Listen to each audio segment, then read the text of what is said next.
전능하사 천지를 만드신 하나님 아버지를 내가 믿사오며 그 외아들 우리 주 예수 그리스도를 믿사오니 이는 성령으로 잉태하사 동정녀 마리아에게 나시고 본디오 빌라도에게 고난을 받으사 십자가에 못 박혀 죽으시고 장사한 지 사흘 만에 죽은 자 가운데서 다시 살아가시며 하늘에 오르사 전능하신 하나님 우편에 앉아 계시다가 저로로서 산자와 죽은 자를 심판하러 오시리라. 성령을 믿사오며 거룩한 공예와 성도가 서로 교통하는 것과 죄를 사하여 주시는 것과 몸이 다시 사는 것과 영원히 사는 것을 믿사옵나이다. 아멘.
주의 팔을 의지하리라.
자, 오늘 말씀은 베드로전서 3장 8절로 12절입니다. 베드로전서 3장 8절로 12절이고요. 제가 가진 성경은 신약성경 380년이 되겠습니다. 신약성경 380년 베드로전서 3장 8절로 12절입니다. 제가 먼저 베드로전서 3장 8절을 읽도록 하겠습니다. 마지막으로 말하노니 너희가 다 마음을 같이하여 체휼하며 형제를 사랑하며 불쌍히 여기며 겸손하며 악을 악으로 욕을 욕으로 갚지 말고 도리어 복을 빌라. 이를 위하여 너희가 부르심을 받았으니 이는 복을 이어받게 하려 하심이라. 그러므로 생명을 사랑하고 좋은 날 보기를 원하는 자는 혀를 금하여 악한 말을 그치며 그 입술로 괴유를 말하지 말고 악에서 떠나 선을 행하고 화평을 구하며 그것을 따르라. 자, 크게 같이 읽겠습니다. 시작. 주의 눈은 의인을 향하시고 그의 귀는 저의 간구에 기울이시되 주의 낯은 악행하는 자들을 향하시느니라 하였느니라. 아멘. 자, 오늘 우리 모두가 마음의 심령에 진짜 굉장히 큰 소망이든 작은 소망이든 소망들을 가지고 나왔을 거예요. 사람이 평강이라는 거는 무슨 일이 뭐 근심이라든가 염려나 걱정들이 해결이 돼서 평강한 게 아니에요. 그것이 해결이 안 됐음에도 불구하고 그대로인데도 불구하고 아니 오히려 더 극악하게 파도가 치고 폭풍이 침에도 불구하고 평강한 거예요. 이것이 예수 그리스도께서 주시는 평강이에요. 천국이 여기 있다 저기 있다 말하지 않고 자기 마음속에 있다고 하셨는데 내 마음이 평강하면은요 저절로 그 일은 해결이 되는 거예요. 그래서 우리의 기도의 제목은요 평강으로 와요. 기도를 했는데도 계속 마음이 불안한 거는 없을 거예요. 기도를 하면 하나님께서 들으시고 그것을 고쳐주시고 그것을 이뤄주시겠다고 말씀을 이미 하셨기 때문에 우리가 기도를 하게 되면 마음이 편안한 거예요. 지금 이 시간에도 많은 여러분들도 마찬가지고 저도 마찬가지고요. 많은 사람들이 마음속에 걱정과 근심과 해결되지 않는 그것이 뭐 병이든 또는 가난이든 또는 어떤 일이든 이런 모든 일들을 가지고 나왔을 거예요. 그런데요, 이 세상에서 의사가 못 고치는 병은 있어요. 그러나 말씀으로 못 고치고 말씀으로 못 이루어질 것은 없어요. 왜냐하면 하나님은 전지전능하시기 때문에 그래요. 그러므로 오늘 이 시간이 지난 후로 이제 예배가 끝났을 때는 여러분 마음속에 모든 것을 이루어 주셨고 모든 것을 이루어 주시고 모든 것을 해결해 주신다는 심령의 평강이 충만하시길 바라요. 이것이 바로 성령의 충만입니다. 자, 오늘 시간에는 복받을 자의 자세에 대해서 말씀을 전해드리도록 하겠습니다. 복은 받기는 받아야 되는데 모든 일들이 해결이 돼야 되고 질병이 나아져야 되고 나의 물질적 고통 또는 영적인 고통, 현실의 고통들이 다 해소가 돼야 되는데 자세가 돼야 되는 거예요. 아무 자세 없이 그냥 더러운 그릇 막 가져와서 하나님 여기다 복을 구겨넣어 주세요 해서 되는 게 아니잖아요. 모든 심령에서 우리는 하나님 앞에 아뢰고 또 그 깨끗한 그릇에 하나님께서는 복을 주시게 되어 있는 거예요. 자, 복에는 영적인 것과 또는 현실적인 것이 있어 육적인 것도 있죠. 자, 구약 시대의 복의 개념은요 거의 다 다는 아니겠지만은 그 물질적인 측면이 참 많았어요. 그런데 신약 시대에 들어와서는요 복의 개념이 보다 내적이고 보다 영적인 측면이 많이 강조되어 있습니다. 자, 영적인 복이든 현세적인 육적인 복이든 하나님이 주시는 참복을 얻기 위해서는요 하나님께 대한 말씀의 순종이 절대적이에요. 말씀의 순종이 없으니까 환난을 당하는 거예요. 환난을 당하되 말씀의 순종이 있는 상황에서는요 모든 것이 다 해결이 돼요. 욥이 그랬잖아요. 욥이 자신은 깨끗하다. 나는 하나님을 진심으로 섬겼다. 나는 말씀에 순종했다. 그러니까 그 환난 중에서도 떳떳하고 깨끗할 수 있어요. 그러니까 하나님께서는 이미 그러신 줄 알아요. 물론 의인은 없지만은 그래도 많은 사람들 가운데서 그가 그렇게 중심적으로 심령의 아주 중심으로 하나님을 섬긴 거 하나님께서 기억하시고 그를 축복하신 거예요. 그러므로 우리가 영적이든 육적이든 우리 심령 속에 지금 고민과 어려운 일들, 걱정, 근심을 가지고 나왔다면은 그 모든 것들이 하나님께 대한 말씀의 순종으로 말미암아 풀려지시기 바랍니다. 역대상 13장 이하에서 다윗은 당시 기랏 여아림에 있던 그 여호와의 언약궤, 언약궤라고도 하고 법궤라고도 하고 궤라고도 하죠.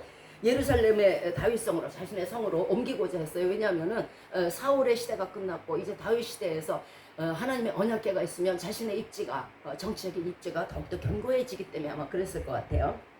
자, 그런데 타작마당에 이르러서 소들이 막 뛰었어요. 갑자기. 그러니까 우사라는 사람이 손을 뻗쳐가지고 그 궤가 떨어지지 않도록 붙든 거예요. 이 일은 거룩하신 하나님의 궤를 사람의 손으로 붙든 아주 경외심이 결여된 그런 상황이었어요. 그래서 그는 하나님이 충돌하심으로 죽게 됐습니다. 나중에 다윗은 깨달았을 거예요. 레위인들만이 언약궤를 운반할 수 있다는 것을 나중에서 깨달았는데 이 당시에는 레위인들이 아니었어요. 자, 다윗은 우사의 죽음을 보면서 눈앞에서 사람이 하나님이 확 쳐서 죽이시니까 얼마나 놀랬겠어요. 놀래니까 두려워서 다윗성에 가져가지 못해 들여보내질 못하고 가드 사람 오벳 에돔에 있는 오벳 에돔의 집으로 그 언약궤를 옮깁니다. 자, 법궤 안에 들어 있었던 것은 십계명의 두 돌판과 만나와 그리고 아론의 쌍난 지팡이였습니다.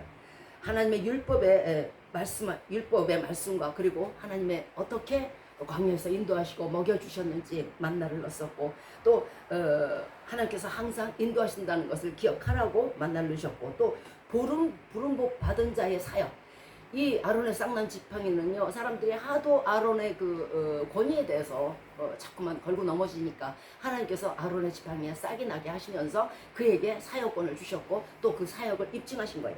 그래서 사역자의 의무가 또한 담겨져 있습니다. 자, 오벳 에돔은 자신의 집으로 그 하나님의 언약궤가 온다고 그러니까 얼마나 두려웠겠어요. 내가 왕도 아니고 내가 이거 큰일 났다 이렇게 두려운 마음을 가졌을 수도 있어요.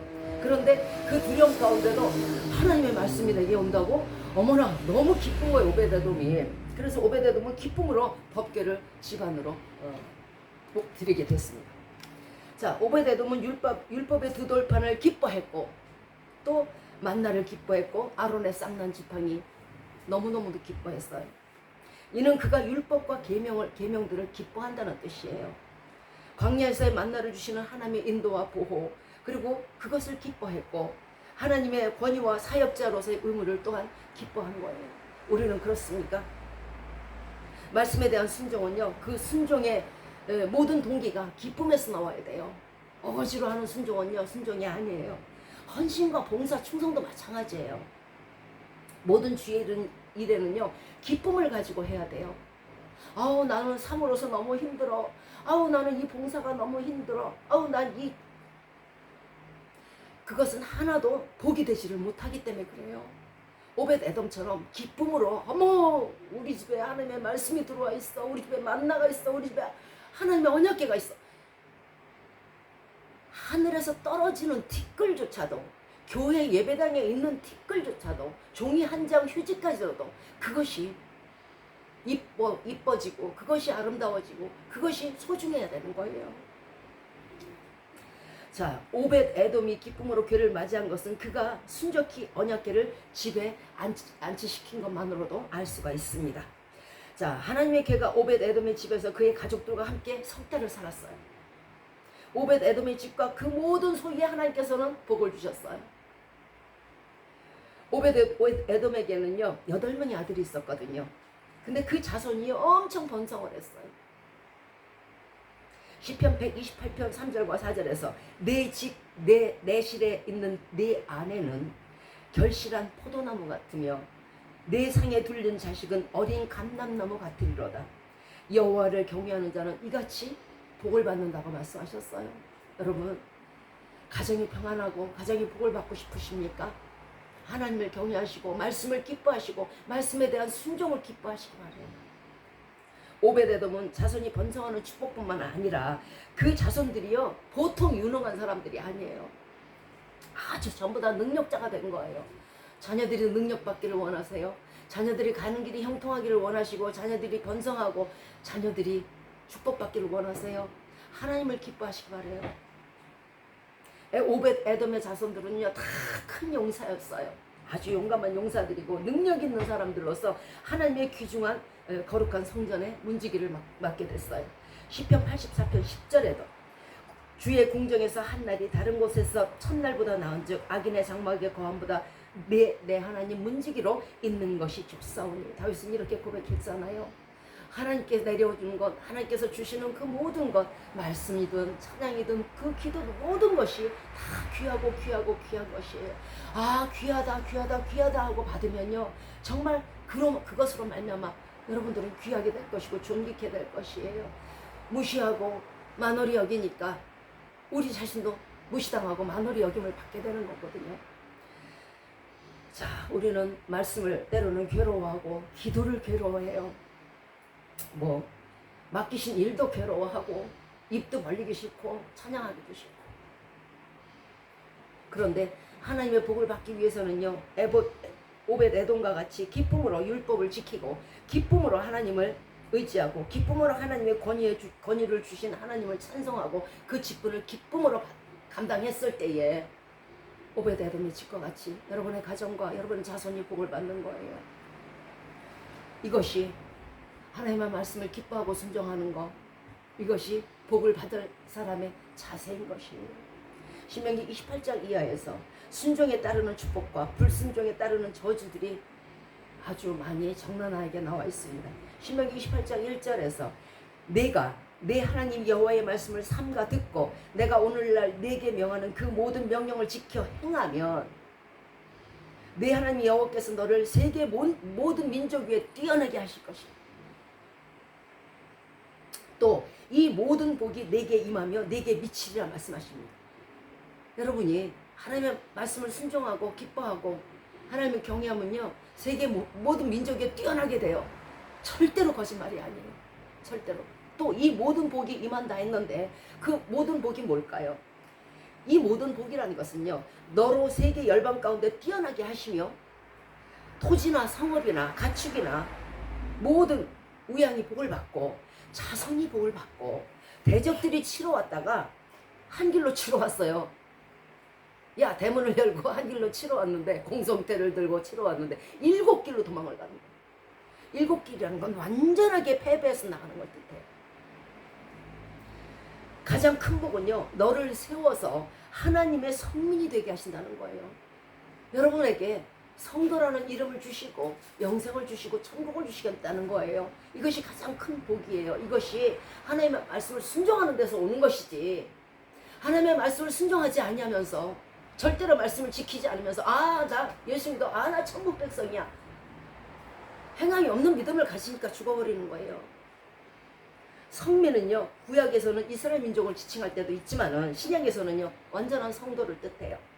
신명기 28장 12절에서 하나님의 말씀을 순종하는 자에게 내리시는 축복을 또 말씀하시는데 여호와께서 너를 위하여 하늘의 보고를 열으신다는 거예요. 하늘에 창고 있죠. 보물 창고를 열으신다는 거예요. 그리고 여러분의 손으로 하는 모든 일에 복을 주시고 여러분이 많은 민족에게 구워줄지라도 여러분은 꾸지 않는다는 거예요. 실질적으로 우리가 6.25 사변을 통해서 우리가 어려워졌을 때 여러 나라에서 우리에게 구워줬어요. 그런 나라들이 복을 받는 거예요. 우리도 하나님을 경외하면요 이제 열방에 꿔줄 수 있어요. 여러분 자신도 많은 민족에게 선교를 하고 많은 민족에게 줄 수 있어요. 이렇게 높여주신다는 거예요. 그러나 여러분은 꼬이지 않게 돼요. 또한 위에만 있고 아래에 있지 않게 하신다는 거예요. 너로 머리가 되고 꼬리가 되지 않게 하세요.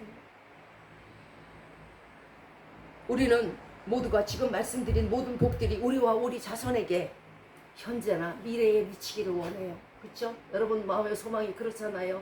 내 자손들이 몸은 떨어져 있고 또 뭐 해외에 나가 있는 아이들도 있고 그렇지만 내 자손이 잘 됐으면 좋겠고 내 자손들이 번창했으면 좋겠고 자손의 자손을 보기를 원하실 거예요.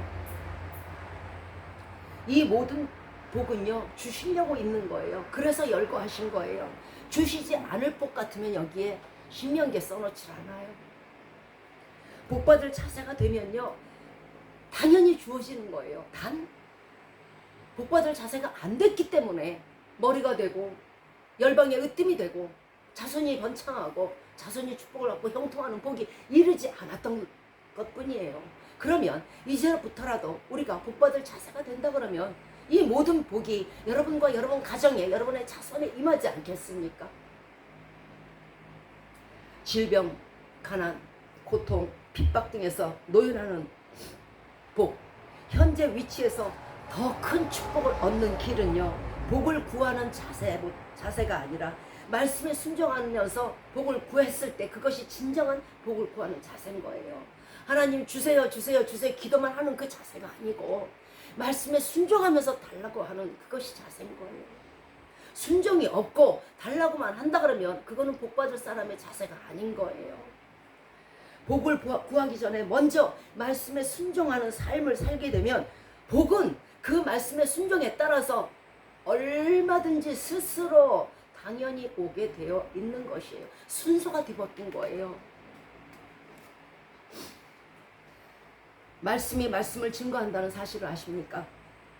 성경의 말씀들은요, 여러분 보시기에 그냥 하얀 종이에 쓴 글자처럼 보이실 수 있어요.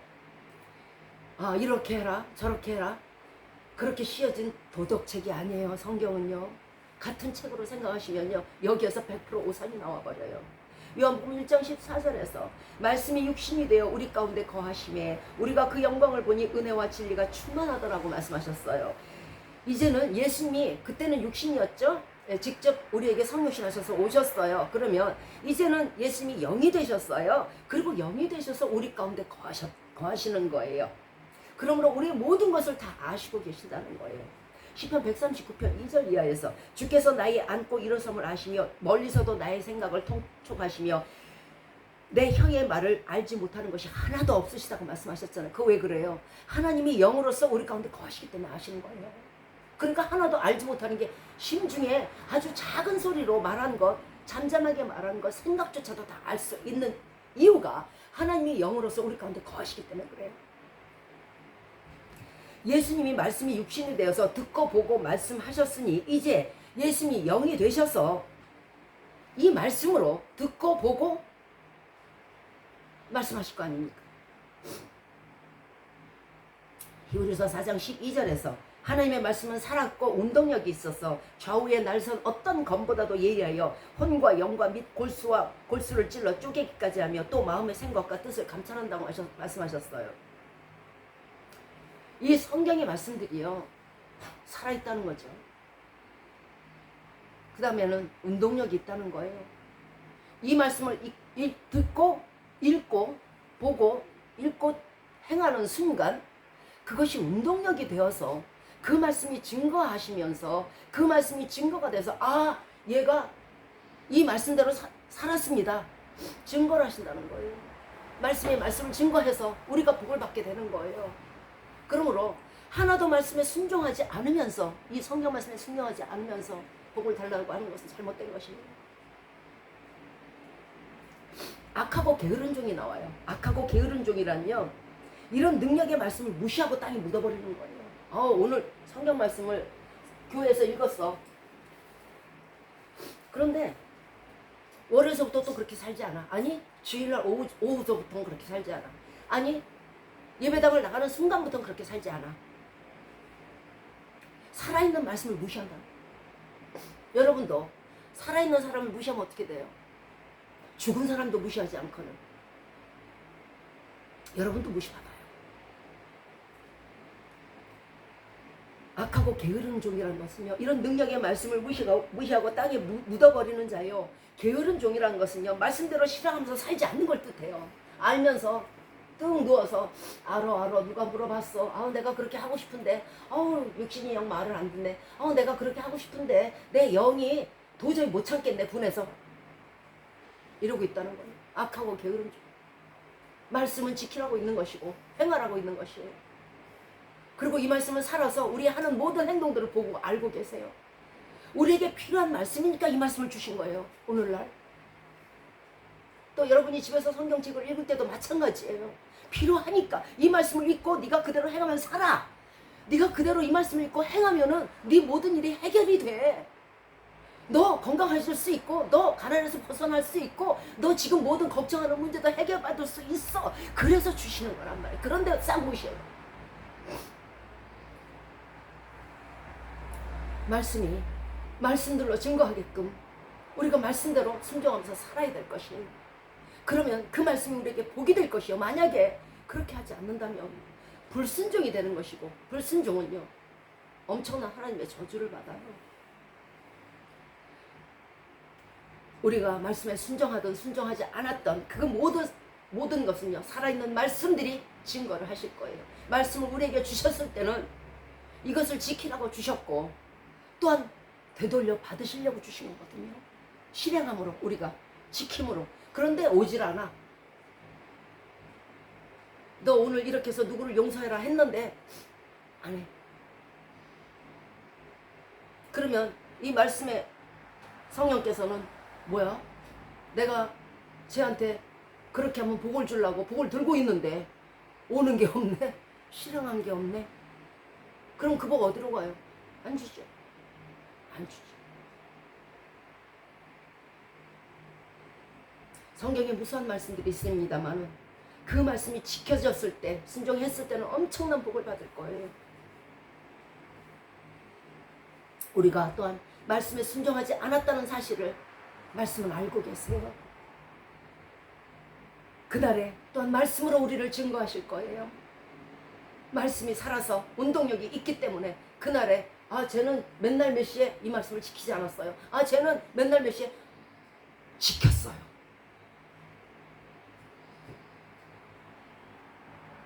말씀을 귀히 여기고 말씀의 뜻대로 행하면서 사는 사람에게는요 이 땅에서도 심판날에도 말씀이 증거하심으로 복을 얻게 되는 거예요. 하나님이 무엇으로 심판하시겠어요? 말씀으로 심판하시죠.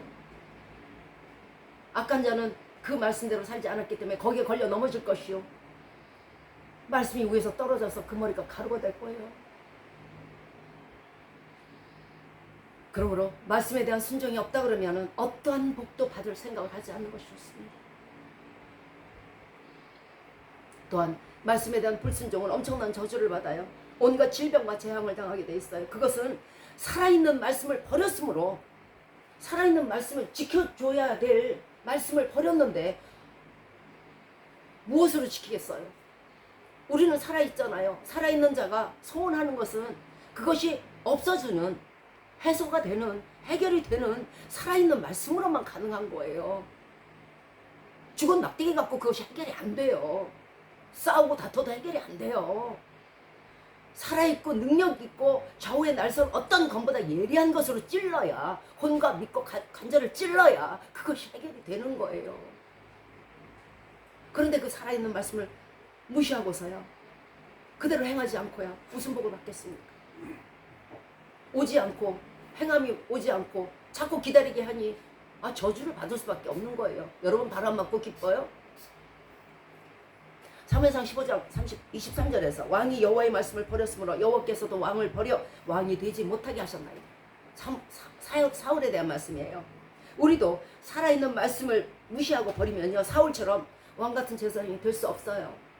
그리고 왕권이라는 복도 받을 수가 없어요. 권위도 얻을 수 없어요. 말씀에 순종하는 것이 제사보다 나은 것이고 수양의 기름보다 나은 것이라고 말씀하시잖아요. 말씀을 거역하는 죄는요 전보는 죄, 술법을 행하고 무당, 귀신에게 절하는 죄하고 똑같아요. 완고한 것은 완고해. 용서하라는데도 안 해. 선한 말을 하라는데도 안 해. 완고한 거예요, 그거. 완고한 것은요 사실 우상에게 절하는 거나 같다는 거잖아요. 꼭 우상 앞에 가서 절을 해야만 그것이 우상 숭배자가 아니에요. 완고하고 말씀대로 살지 않고 죽어도 나는 못해요, 내 눈에 흙이 들어가기 전에 안 돼요 하는 거, 그거 우상 숭배예요. 우상에게 절을 하고 술법을 행하고 점을 보고 다니고 하나님의 말씀을 무시하는데 그 죄에 무슨 복이 떨어질 것 같습니까? 그러니 복이 안 오니 당연히 저주가 오는 거 아니겠습니까? 모름지기 복을 받기 위해서는요 말씀에 대한 순종이 있어야 되는 거예요. 창세기 37장 7절 이하에서 요셉은 레아 다음에 라헬이라는 여인이 낳은 소생이었어요. 그는 어느 날 자신이 꿈을 꿨어요. 형들에게 가만히 있지 않고 또 말합니다. 우리가 밭에서 곡식을 묶었는데 형들의 단이 다 내가 단이 딱 내 단이 일어서더니 형들의 단이 나에게 절을 막 해요. 그렇게 말합니다. 다시 9절에서 또 말합니다. 요셉이 꿈을 꾸고 그 형들에게 가로되 또 내가 꿈을 꿨는데 형들이여 들어보소서 달과 11별이 내게 절하더이다. 야곱에게는 12아들이 있었고 그 11명의 형제들이 자신에게 절을 했다는 거예요. 그런데 엉뚱하게 그 일로 말미암아 시기를 받고 질투를 받음으로 말미암아 요셉은 애굽에 이제 팔려가게 됐어요. 애굽의 시위대장 보디발의 집에 이제 종으로 들어갔죠. 그런데 너무너무 잘생기고 이러니까 아마 보디발의 아내가 유혹을 했던 모양이에요. 근데 그 유혹을 하나님 말씀에 가늠하지 말라고 했으니까 물리치다가 억울하게 옥살이를 하게 됐어요. 그는 자신을 믿어주는 보디발의 신뢰도 깰 수가 없었던 거예요. 자, 하나님 보시기에 가늠 같은 악을 할 수가 없었어요. 그는 그래도 하나님의 주신 꿈을 붙들고 악한 행실로 자기 몸을 더럽히지 않았고 보디발의 아내도 취하지 않았어요. 자, 요셉은 꿈만 꾼 자가 아니라요. 그 꿈을 갈고 닦고 간직한 사람이에요. 여러분에게도 많은 꿈을 주셨을 거예요. 많은 비전을 주셨을 거예요. 그것을 간직하고 품고 간직하고 귀하게 여기고 죄를 짓지 말고 그 꿈이 더러워지지 않도록 말씀에 순종하면서 그렇게 살아가면 그 꿈이 이루어진다는 것이에요. 꿈은 이루어진다. 맞아요. 꿈은 이루어지는데요. 이루어지는 과정이 문제인 거예요. 막 살면서 이루어져요. 여러분이 하나님 같으면 그런 사람에게 그 꿈이 이루어지도록 하시겠습니까? 자, 형들은 요셉을 미디안 상인들에게 팔았고 애굽에 끌려가서 보디발이 집에 종살이를 시켰고 감옥까지 이제 가게 됐습니다. 이 상태에서 무슨 곡식단이 절들을 해요. 무슨 별들이 절을 해요. 상황이 지금 어떤 상황이에요? 옥에 갇힌 상황. 그러나 이런 인물이 어떻게 큰 인물이 되겠냐고. 그런데 하나님은 왕 앞에 서게 하셨어요. 그리고 총리 대신이라는 어마어마한 자리를 허락하신 거예요. 이는 요셉이 악하게 하나님을 떠나지 않고 입술로 죄를 범하지 아니하고 말씀에 대한 순종하는 삶, 거룩한 삶, 이것이 그를 도저히 그럴 수 없는 자리에서 도저히 안 되는 자리에서 되게 했다는 거예요. 꿈이 이루어지게 되었다는 거예요. 그로 말미암아 그들의 형들이 살았고 그들의 아비가 살았잖아요. 그들의 가족이 살았잖아요. 여러분 어깨에는요, 여러분 스스로 혼자만 있는 게 아니에요. 아유, 내가 내 몸 가지고 내가 내 마음대로 하는데 내가 무슨 상관 있어요? 아니에요. 요셉처럼 여러분의 어깨는요, 여러분 부모의 짐이 실려져 있고 여러분 자녀들의 짐이 실려져 있고 여러분 자녀의 짐이 실려져 있는 거예요. 혼자라고 생각하고 맞서면 안 되는 거예요. 괜히 심판날에 가서 머리 뜯기기 전에 하나님의 복은 말씀을 순종하는 자에게 옵니다. 뿌리도 없어요. 옥에 갇혀서 무슨 뿌리가 있어요. 싹도 없어요. 깻잎 싹도 아니고 깻잎에 싹도 없어요. 꽃도 없어요. 열매도 없어요. 도저히 총리 대신이 될 수가 없어요. 죄인에서, 가장 경멸받는 죄인에서. 그런데 되게 하신다는 거예요. 하나님은요, 말갛게 벗겨진 상황에서 일으키세요. 그래야 하나님이 하신 걸 알기 때문에 그래요. 여러분에게 지금 아무것도 없으세요? 말갛게 남은 몸 하나밖에 없으세요? 아니, 그 몸도 온전치 못하세요? 하나님이 높이실 것입니다. 이것은 빈말이 아닙니다. 성경에 나오는 의인들 모두가 그랬고 하나님은 그 말씀을, 그 약속을 확실하게 성경에 적어 놓으셨잖아요. 하나님이 변명하지 못하실 거 아닙니까? 욥은 어떠했습니까? 자녀들도 하루아침에 잃었고 재산도 잃었어요. 몸마저 병들었어요. 여러분 가진 병? 그거 병 아니에요. 너무 괴로워서 기왓장을 뜯어다가 그걸로 몸을 벅벅 긁고 앉아 있어요. 온몸에 피고름이 났어요. 악청이란 그래요. 모든 사람들에게 다 비웃음을 당하고 경멸을 당했어요. 도저히 회상할 수 없는 사람이에요. 오직 하면 그 부인조차도 하나님 원망하고 죽으라고 그런 소리를 했겠습니까? 오직 가망이 없으면 실질적으로 숨만 간당 할 뿐이지 가망이 없어요. 욥기 2장 10절에서 이 모든 일에 욥은 입술로 범죄하지 않았다고 했어요. 주신 이도 여호와시오, 가져가시는 이도 여호와시오. 하나님께 복을 받았으니 재앙도 받지 않겠느냐? 그 부인이 아무리 악한 말을 해도 입술로 범죄하지 않았어요. 하나님을 부인하지 않았다는 거예요.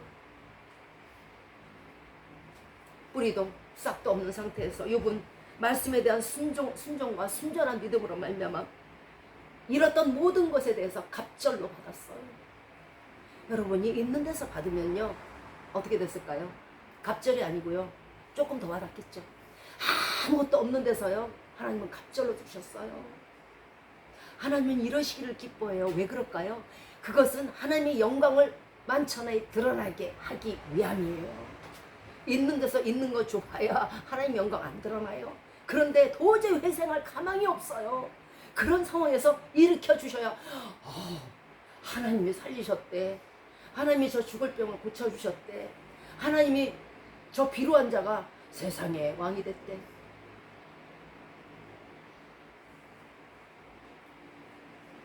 그는 140년 동안 살면서 금방 죽을 것 같은 사람이, 온몸에 피고름이 흐르던 사람이 140년을 살면서 자신들의 아들과 자들의 손자대를 쭉 보고 갔다는 거 아닙니까? 쭉. 자, 에스더는 어떻습니까? 목숨이 경각에 달렸어요. 이제 장대를 매달아서 모르드게와 이스라엘 백성들을 다 죽이려고 하고 있고요. 이제 간당간당해요. 모조리 찬수당하게 생겼어요. 근데 모르드게는 포로의 신분에서 이략 아하수에로 왕의 2인자가 되는 기가 막힌 일들이 벌어진 거예요. 핍박받고 서름받던 유대인들은요 원수들을 모조리 500명 이상 죽이는 쾌거를 이뤘어요. 욥기 1장 12절에서 여호와께서 사단에게 이르시되 내가 그의 소유물을 다 내 손에 붙이노라. 오직 그의 몸에는 내 손을 대지 말지니라. 자, 그의 몸이라는 것은 악창을 얘기하는 게 아니고 욥의 생명을 말하는 거예요. 자, 사단은 이처럼 시험하는 자예요. 하나님이 누구를 통해서 재산을 몰수하시겠습니까? 누구를 통해서 병을 얻게 하시겠습니까? 악한 것도 악한 날에 적당히 쓰는 거예요. 그래서 하나님은요 사단을 사용하셨어요. 사단이 있는 이유예요. 아직도 마귀가 있고 귀신이 있는 이유예요. 하나님은 선하신 분이기 때문에 절대로 하나님의 손으로 사람을 치지 않으세요. 그러면 누굴 시켜야 돼요? 사단의 손으로. 자, 사단이 시험하는 자인데 우리는 사단의 시험이 몰아닥칠 때 하나님 과연 나를 버리셨다고 생각을 해요. 내가 왜 이런 질병이, 내가 왜 이렇게 가난이, 내가 왜 이런 핍박을, 내가 이런 고생. 그러나 하나님께서 사단에게 욥의 소유물을 다 내어주셨을 때는요 다 없앤 상황에서 갑절을 이미 준비하셨기 때문에 그걸 없애라고 한 거예요. 근데 사단은 머리가 나빠. 원래 지혜 있는 사람이 머리가 더 나빠요. 지혜 없는 어린아이가 더 지혜가 있는 거예요. 머리가 나빠서 제가 사단 같으면요 가만 있어봐. 내가 이거를 싹 없애버리면은 하나님이 갑절로 주지. 어머나 내가 그 배가 아파서 어떻게 견뎌. 손 안 대야지. 저 같으면 여러분 같아도 그랬을 거예요. 그죠? 잘 되는 꼴을 어떻게 보겠어요. 하나님이 살아가는. 그런데 이 사단은 머리가 나빠. 나한테 붙였다. 이제 넌 죽었다. 그리고 이제 가서 싹 없애버린 거야. 하나님은요 2배로 갑절로 주시기 위해서 없애라 그러셨는데 사단은 모르고 이거 없애면 끝인 줄 알았던 거지. 절대 끝이 아니거든요. 하나님이 개입하신 걸 몰랐던 거예요. 여러분에게 고난이 닥치고 고통이 닥치고 환난이 닥칠 때요. 아이고 나는 이제 끝이라고 생각하지 마세요. 이게 싹 없어졌을 때, 내 재산이 다 몰수당했고 내 건강이 다 경각에 달렸을 때, 목숨이 감당할 때, 아이고 하나님이 축복을 주시겠구나. 장수의 축복과 물질의 축복을 주시겠구나. 이렇게 생각하시면 딱 맞아요. 그래서 욥이 140년까지 살았잖아요. 우리의 모든 것이 사라졌을 때 우리 입술로 범죄치 마세요. 그리고 우리 심중으로 범죄치 마시기 바래요. 또 우리의 손과 발로 범죄치 마시기 바래요. 비가 올 때는요, 사람이 움츠러들어야 돼요. 환난을 당할 때 있을게요. 더욱더 우리는 말 조심해야 되고요. 심령의 마음을 조심시켜야 돼요. 하나님은 사단이 욥을 치는 순간 이미 갑절의 복 허락하여 주셨듯이 우리에게 환난이 있는 순간 이미 100배의 복을 준비하셨다는 사실을 기억하시기 바랍니다. 갑절 100배를 주시겠다는데 현재 없어진 게 뭐 이렇게 큰일이에요. 큰일 아니에요. 140년 장수의 복을 주시겠다는데 지금 뭐 숨만 쉬면 됐지 뭐 그렇게 큰일이에요. 큰일 아니에요. 우리는 우리가 사단의 시험을 받을 때 곧 죽을 것만 같습니다. 외롭고 괴롭고 슬프고 애처롭게 느껴집니다. 내 자신이 처량해서 견딜 수가 없습니다. 예수님도 마가복음 1장 13절에서 이제 광야에서 시험을 받으실 때 40일을 계셔서 사단에게 시험을 받으셨습니다. 그런데 시험을 받으실 때에 들짐승이 함께 있었고 천사들이 수종을 들었다고 말씀했습니다.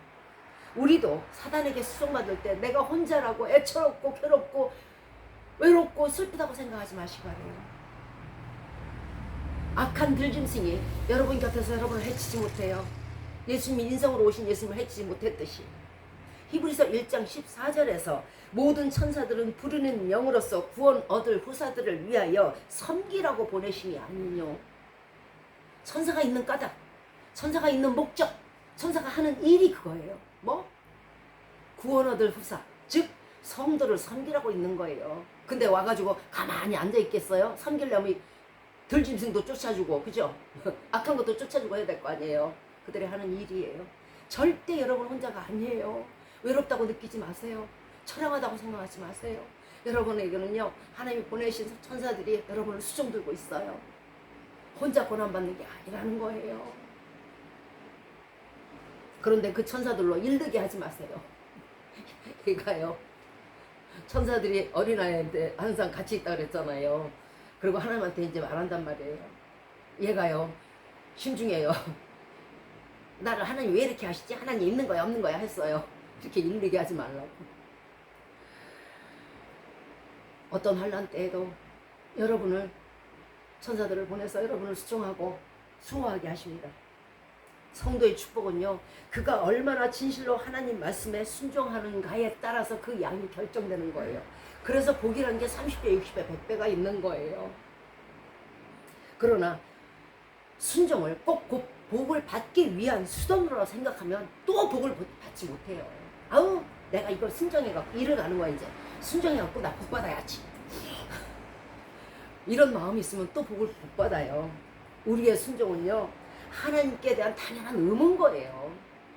내가 당연히 의무를 해야지 하면서 순종을 했을 때 그것이 복이 되는 것이지, 내가 이 순종을 함으로써 복을 받아야지 하면서 복을 못 받는 거예요. 마음 자세가 틀려본 거라고. 마음 자세. 복은요, 하나님께서 감동하심으로 주시는 거예요. 사심을 가지고 노리는 사람에게는요, 감동하시지 않아요. 여러분도 그렇잖아요. 뻔히 보이는 거 그런 사람에게는 안 주잖아요.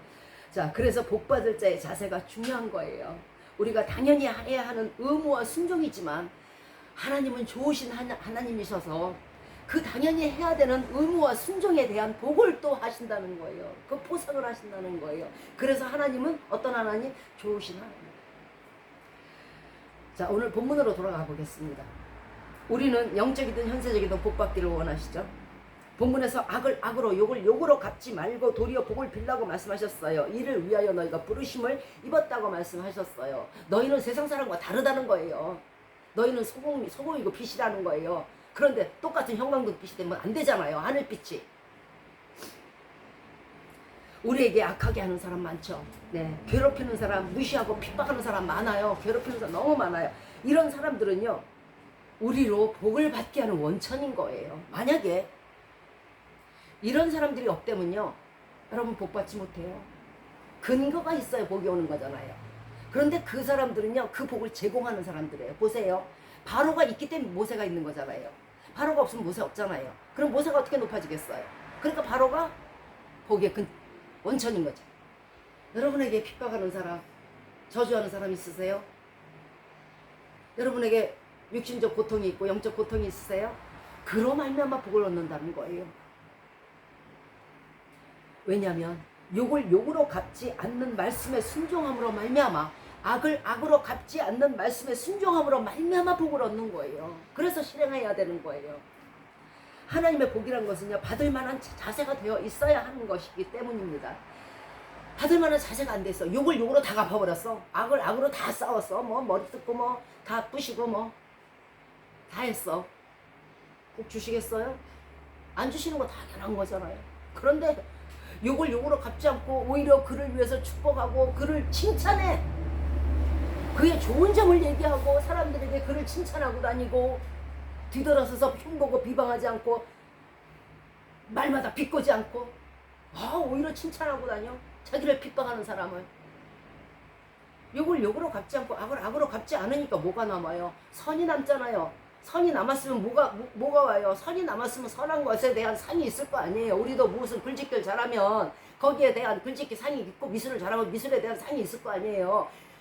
선한 것이 남겨져야 복이 오는 거예요. 다 갚아버리면 무슨 복을 받아요? 말씀에 순종하는 자세가 있으니까, 남은 게 있으니까 복을 받지 않겠습니까? 그래서 하나님은 저들에게 도리어 복을 빌어주라는 거예요. 너를 악하게 하는 것이 아니고 너로 복받게 하기 위해서 걔를 세웠으니까. 그 사람은 바로가 되고 싶어요? 그 사람은 저주받고 싶어요? 하나님께 저주받을 거 아니에요. 괴롭혔으니까. 그런데 그러고 싶어요? 그런데 초계같이 버리시면서 여러분을 축복하시려고 그들을 세우신 거잖아요. 그러니 어찌 불쌍하고 긍휼. 그러니까 그들을 최유, 측은히 여기고 불쌍히 여기라는 거예요. 그래서 하나님은 이 전후 사정을 다 아시잖아요. 그들이 왜 그러는지. 하나님이 그들의 악함을 모르셔서 우리들에게 참고 우리들에게 복을 빌어주라고 하시는 게 아니에요. 또한 이는 복을 유업으로 받게 하려 하신다고 말씀하셨잖아요. 오늘 본문에서 큰 복을 받으려면요, 마음이 커야 돼요.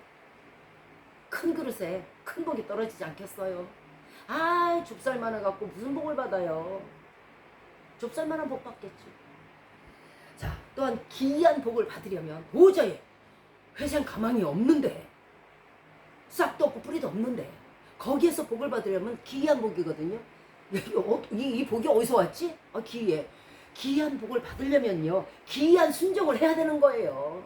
도저히 할 수 없는 그런 순종을 해야 되는 거예요. 사람들이 도저히 이해할 수 없는, 어떻게 저런 걸 용서하지? 어떻게 저 사람을 칭찬하고 다니지? 세상 천재 못된 인간을 어떻게 칭찬하고 다니지?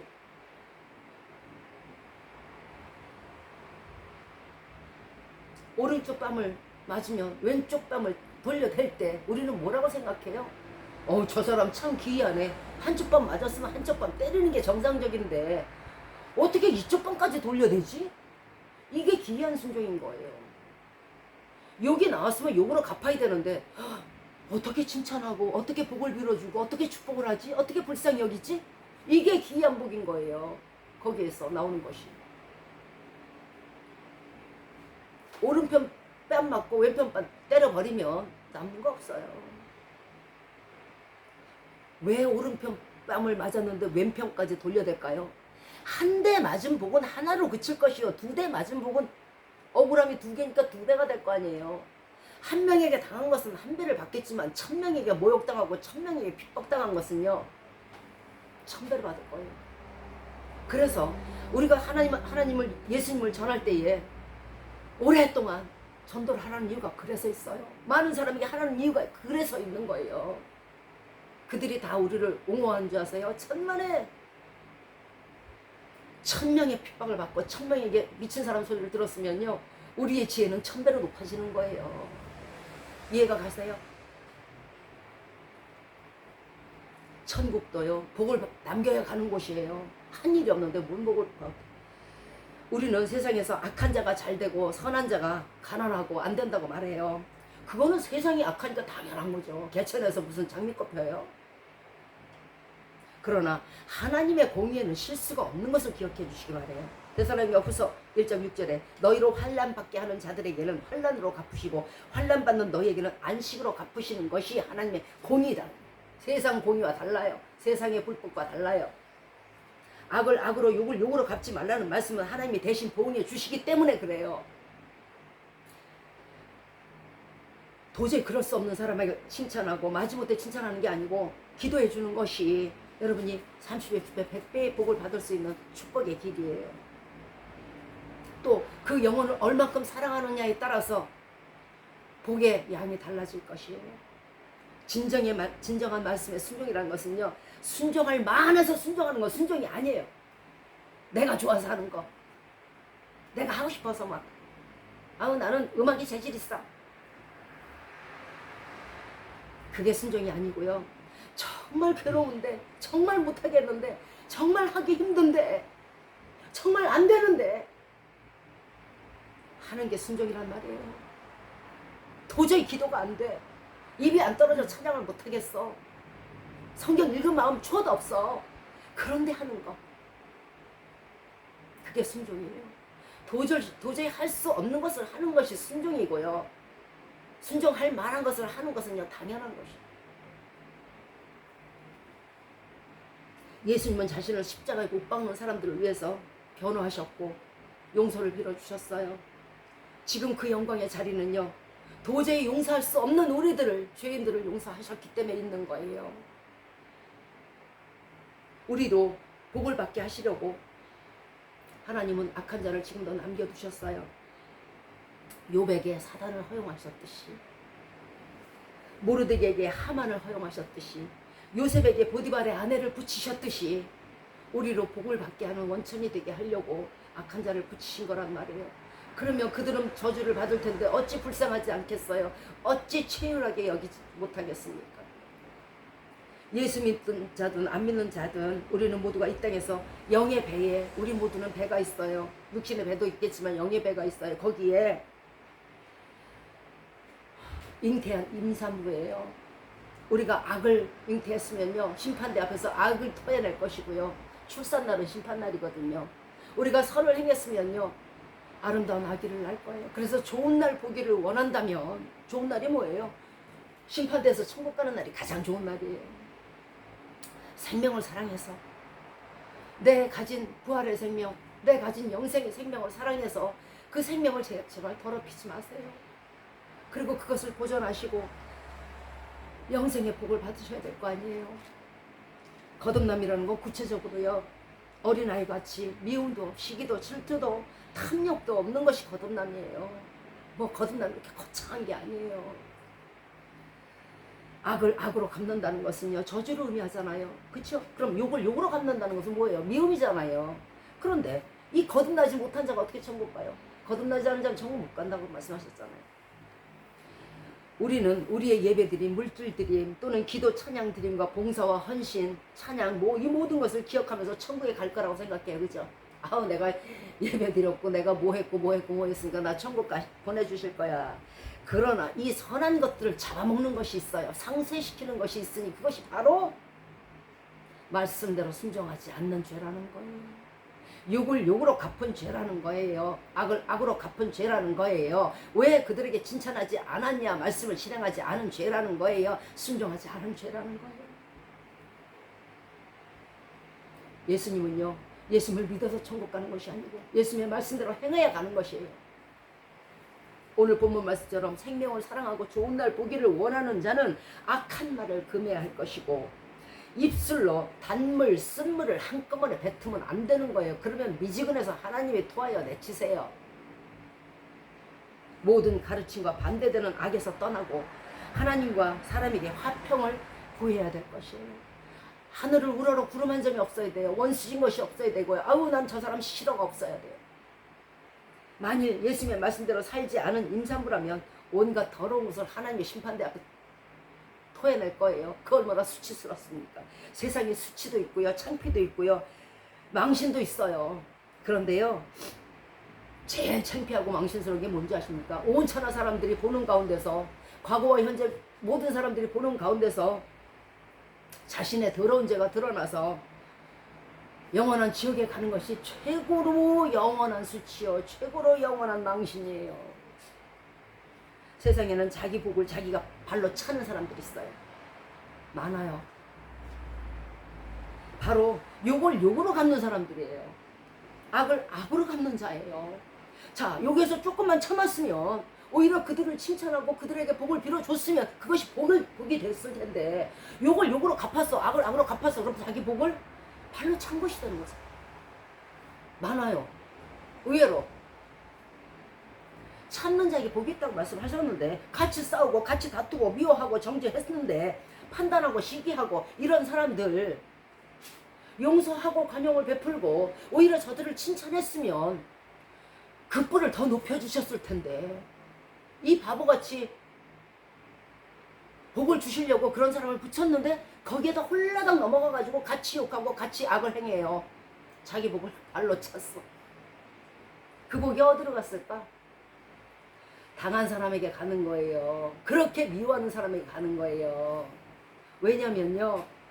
이 풍랑 인연하여서 더 빨리 배는 가게 돼 있거든요. 하나님이 보호하심이 넘쳐나니까요. 억울한 사람에게. 그러니까 더 잘 되는 거예요. 행악하는 사람들에게는 어떤 복도 없고 바보처럼 자기 복을 발로 차는 결과를 낳게 돼요. 자신에게 예비된 복조차 악을 행함으로 받지 못하니 자기 복을 발로 차는 거 아니겠어요? 하나님은요. 지금도 이 세상 누구에게나 믿는 자든 안 믿는 자든 공평하게 복을 주시고 그렇게 다 먹고 사는 거잖아. 복을 주시고 있어요. 또 복을 더 큰 복을 주시려고 항상 복 주시고 싶어 하시는 분이 하나님이에요. 그래서 그 사단의 역사를 붙였음에도 불구하고 그걸 못 견디고 홀라당 입술로 내가 이제 너에게 건강을 줄 거야. 그러니까 요 사람을 용서해봐고 그 사람을 딱 붙였는데 용서 못해. 다다다다닥 해버려. 건강? 물 건너갔어요. 나 내일 가난해서 큰일 났네. 내일 뭐 갚아야 돼. 또 이상한 사람 갖다 붙여요. 근데 홀라당 욕하고 정죄하고 판단했어요. 홀라당 까먹었어. 홀라당 까먹는다고.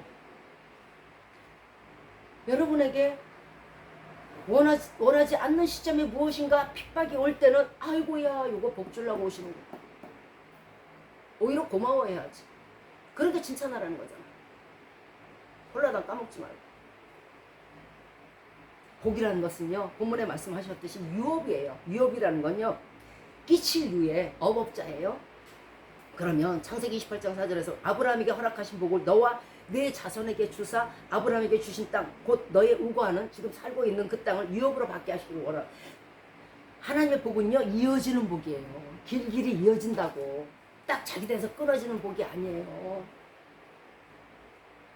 자신이 복을 발로 찼으니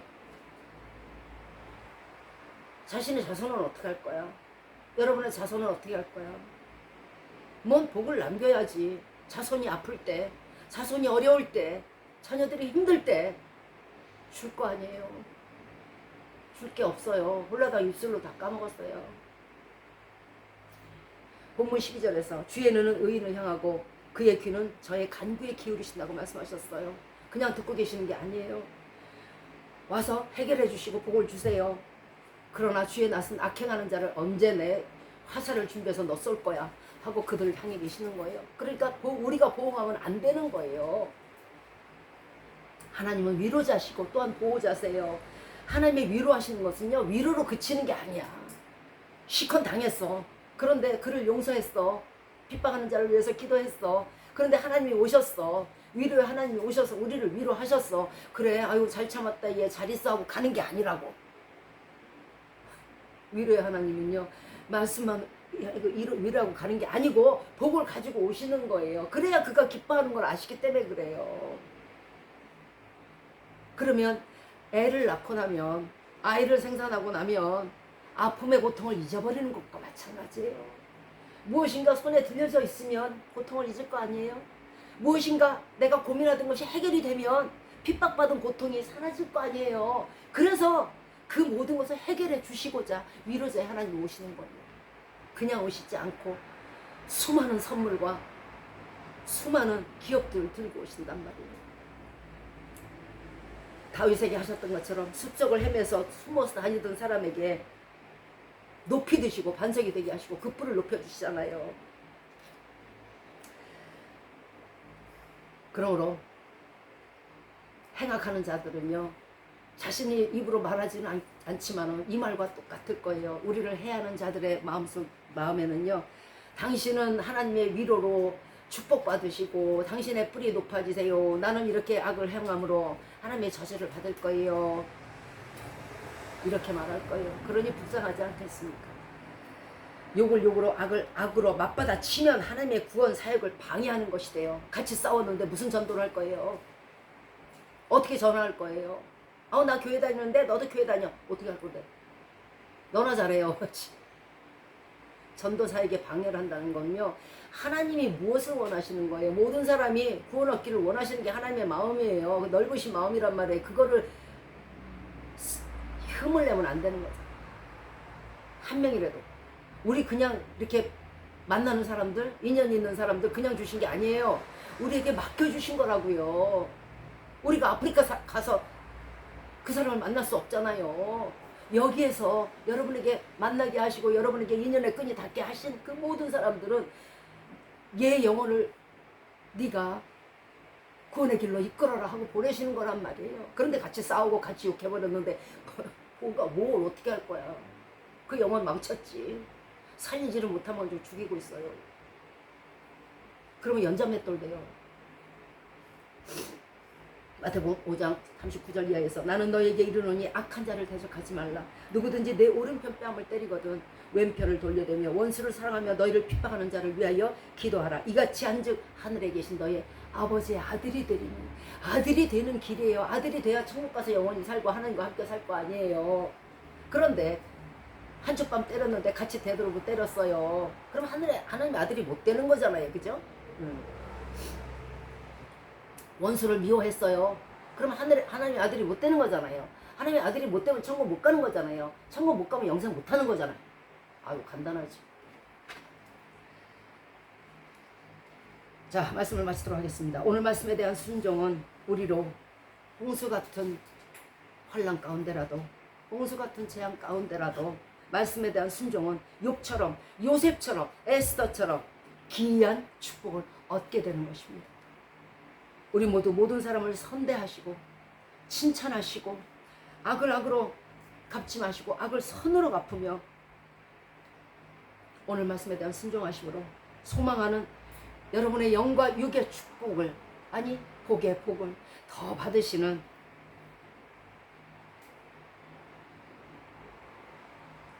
성도님들 되시기를 주 예수 그리스도의 이름으로 축원드리겠습니다. 아멘.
너는 하나님과 화목하고 평안하라. 그리하면 복이 네게 임하리라. 아멘. 이제로부터 우리 주 예수 그리스도의 은혜와 하나님의 사랑하심과 성령의 교통 인도 내주 보호하심이 악한 자의 악을 기억조차 하지 아니하며 칭찬과 선대와 축복의 기도로 하나님을 기쁘시게 하여 하나님이 주시는 놀라운 축복을 받기로 이 시간 마음에 결심하고 다짐하는 우리 머리 위에 이제로부터 영원토록 함께 하시기를 주 예수 그리스도의 이름으로 축원드리옵나이다. 아멘. 하늘에 계신 우리 아버지여, 이름이 거룩히 여김을 받으시오며 나라에 임하옵시며 뜻이 하늘에서 이룬 것 같이 땅에서도 이루어지이다. 오늘날 우리에게 일용할 양식을 주옵시고 우리가 우리에게 죄 지은 자를 사하여 준 것 같이 우리의 죄를 사하여 주옵시고 우리를 시험에 들게 하지 마옵시며 다만 악에서 구하옵소서. 대개 나라와 권세와 영광이 아버지께 영원히 있사옵나이다. 아멘.